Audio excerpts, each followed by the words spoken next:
हाँ जी, आज की जो वीडियो है इसमें मैंने आप लोगों को 3 मंथ्स प्लान बताना है कि इस प्लान में आप लोग किस तरह से तैयारी करेंगे। तो आप लोग बहुत ज़्यादा स्टूडेंट्स पूछ रहे थे कि मैडम 3 मंथ्स में आप किस तरह से कंपल्सरी सब्जेक्ट्स का जो सेशन है उसको लेकर चलेंगी। तो जिन बच्चों ने सेशन ज्वाइन करना है या जिन्होंने नहीं करना, उन सब के लिए यही मेथड होता है कि ये जो 3 महीने होते हैं इसमें आप लोगों ने कोर्स को डिवाइड कर लेना होता है। ठीक है, जैसे एसए एंड प्रेसी जो है ये आप लोग डेली करेंगे। पहले आप इस्लामिक स्टडीज़ रख लें, ठीक है, फिर उसके बाद आप Pakistan affairs and current affairs को इकट्ठा तैयार करें और फिर लास्ट पर जीएसए को तैयार कर लें। अब ये जो एसए एंड प्रेसी को पहले करना है तो इसका ये नहीं तरीका होता कि आप पहले ही लिखना शुरू कर दें, आप लोगों को बेसिक्स आती नहीं हो और आप फुल लेंथ ऐसे लिखने बैठे हैं, उसमें मिस्टेक्स निकलें और फिर वहाँ पर ही आप डिसहार्ट हो जाएं। तो अभी अक्टूबर का मंथ है, इसमें आप लोग क्या करेंगे, पहले ऐसे सीखें, ठीक है, उसका आर्ट ऑफ ऐसे राइटिंग सीखें, उसको पार्ट्स बाय पार्ट्स में तैयारी उसकी करें, फिर फुल लेंथ ऐसे की तरफ जाएं और फिर इसी तरह प्रेसी जो है उसके भी पार्ट्स में डिवाइड कर लें। उसका जो वो कैब वाला पार्ट है उसको मॉर्फोलॉजी के थ्रू पहले प्रिपेयर करें और फिर उसके बाद उसको जीआरई की लिस्ट से करें, ठीक है। फिर इसी तरह प्रेसी को पहले उर्दू के पैसेज पर आप लोग अटैम्प्ट करें, फिर बेसिक इंग्लिश पर अटैम्प्ट करें, फिर आप जो सीएसएस एंड पीएमएस के पास्ट पेपर्स हैं उन्हें अटैम्प्ट करें। कंप्रीहेंशन का भी आर्ट सीखें और फिर उसके बाद उसको भी अटैम्प्ट करें।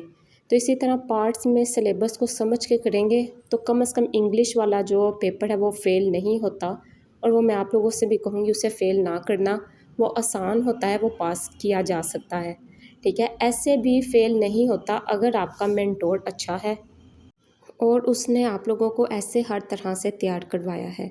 हर तरह से तैयार करवाने का मतलब ये होता है कि स्टूडेंट्स को जस्ट रीडिंग्स ही ना प्रोवाइड कर दी जाएँ और वही पुराने तरीके से ही ना पढ़ाया जाए, बल्कि उन्हें आर्ट ऑफ ऐसे राइटिंग सिखाया जाए ताकि वो पेपर में बैठें और जब अपना ऐसे खुद कंस्ट्रक्ट करना पड़े तो वो कर सकें, ठीक है। जैसे ये मेरा ऐसे राइटिंग के जो भी सेशन चलते हैं तो मैं बच्चों को सबसे ज़्यादा जिस बात पर तवज्जो देती हूँ या जिस बात पर हमारा ज़्यादा ध्यान होता है वो यही कि हम खुद आउटलाइन बनाना सीखते हैं हर तरह के टॉपिक की, हर तरह की आर्गुमेंटेशन के साथ, ठीक है। फिर उसके बाद हम लोग उसके जो थीम है वो अच्छे से तैयार करते हैं, पास्ट पेपर की जितनी भी स्टेटमेंट्स हैं और जिस तरह से भी जिस पर्सपेक्टिव से भी सवाल आता है उसे हम लोग डिस्कस करते हैं, ठीक है। कंपल्सरी सब्जेक्ट्स का ये है कि मैं पहले भी कह चुकी हूँ कि जो मटेरियल मार्केट में अवेलेबल होता है या जो आसानी से मिल जाता है उस पर आप लोगों ने मेहनत नहीं करनी होती, उस रेडीमेड मटेरियल से फ़ायदा उठाना होता है।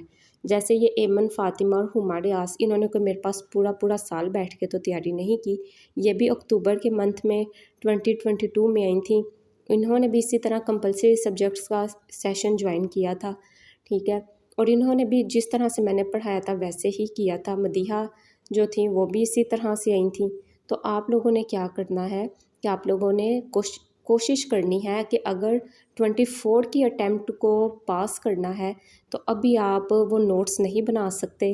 अभी आपको अगर कोई कहे कि आप खुद बैठ के रिसर्च करें, खुद बैठकर इस्लामियात का कोर्स तैयार करें, तो वो क्या होगा, वो आप लोगों का फिर 20 दिन में इस्लामियात तैयार नहीं होगी, वो 40 दिन में चली जाएगी, या पाकिस्तान अफेयर्स जो है वो फिर आप लोगों को 2 महीने उसमें ही निकल जाएंगे।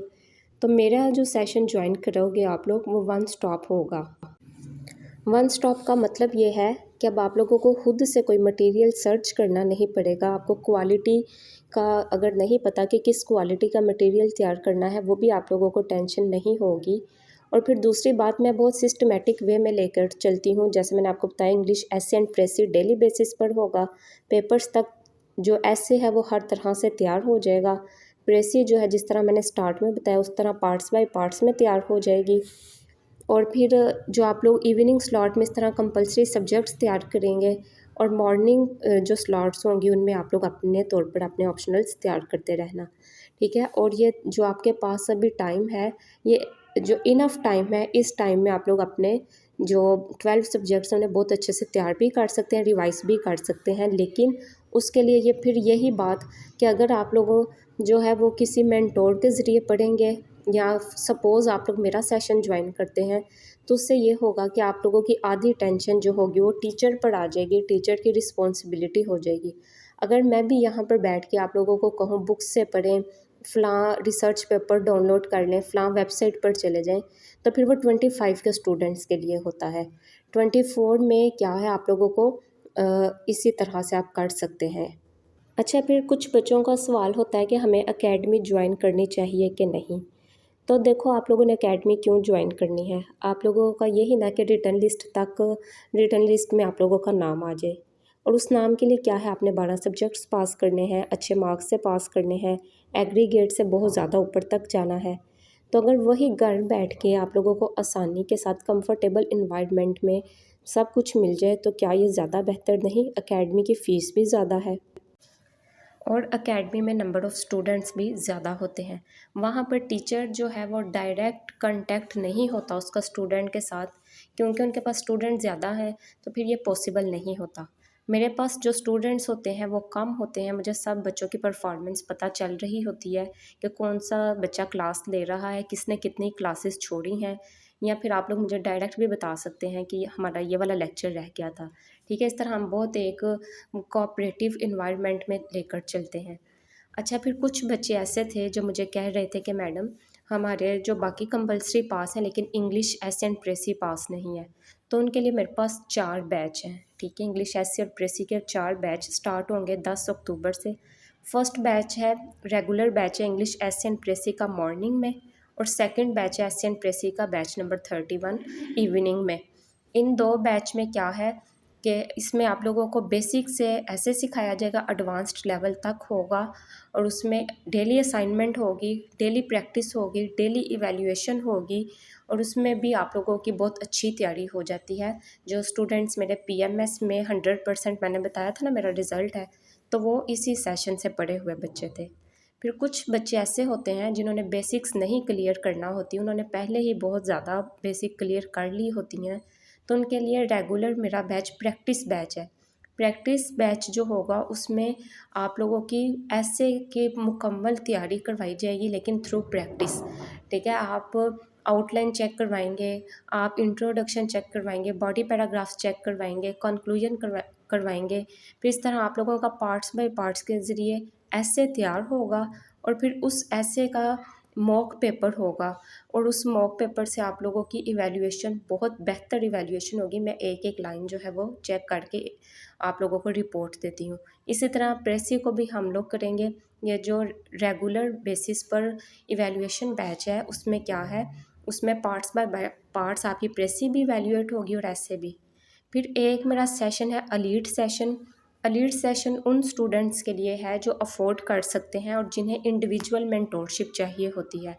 इंडिविजुअल मेंटोरशिप का मतलब है कि एक स्टूडेंट को आम रेगुलर वाला जो बच्चा है उसको 30 लेक्चर्स मिलेंगे या 35 मैक्सिमम। अलीट वाले को जो लेक्चर मिलेंगे वो 60 टू 65 लेक्चर्स भी हो सकते हैं, वो 70 लेक्चर्स भी हैं। रेगुलर वाले का 2 मॉक पेपर है, अलीट वाले के 20 से 30 मॉक पेपर भी हो सकते हैं। ठीक है, रेगुलर प्रैक्टिस वाले के 4 मॉक पेपर हैं, लेकिन अलीट में आप लोग जब जाएंगे तो आपके लातादात जो हैं वो मॉक पेपर होंगे, काउंटलेस मॉक पेपर होंगे। फिर काउंटलेस आप लोग काउंटलेस टाइम डेली जब भी आप चाहें कि हमें ये समझ नहीं आ रहा, तो आप इंडिविजुअली पढ़ सकते हैं। तो अलीट मेंटोरशिप की भी अगर आप लोग एवरेज निकालें तो उसकी फ़ी भी उतनी ही बन जाती है कि अगर प्रैक्टिस हर मंथ प्रैक्टिस का आप 10,000 दे रहे हैं, तो अलीट में वन टाइम इन्वेस्टमेंट होती है, वो आप 3 महीनों का एक दफ़ा ही पे कर देते हैं। ठीक है, फिर इसके अलावा अगर आप लोगों की अगर सेशन नहीं ज्वाइन कर सकते, कोई क्वेश्चंस हैं कि किस तरह से तैयारी करें या कौन सी वीडियो मैं बनाऊं जो आप लोगों को जिस सब्जेक्ट में ज़्यादा डिफ़िकल्टी है, तो वो कमेंट में बता दें, मैं आप लोगों को ज़रूर आंसर करूंगी। ठीक है, और जिन बच्चों ने रजिस्ट्रेशन करवानी है वो मेरे सोशल मीडिया अकाउंट्स पर मुझे मैसेज कर सकते हैं। ठीक है, मेरा यूट्यूब एमन स्कॉलर, मेरा इंस्टाग्राम भी एमन स्कॉलर, मेरा Facebook page CSS notes and assignment house, और मेरी फेसबुक प्रोफाइल जो है वो एमन स्कॉलर है। व्हाट्सएप नंबर भी आप ले सकते हैं। अल्लाह हाफिज़।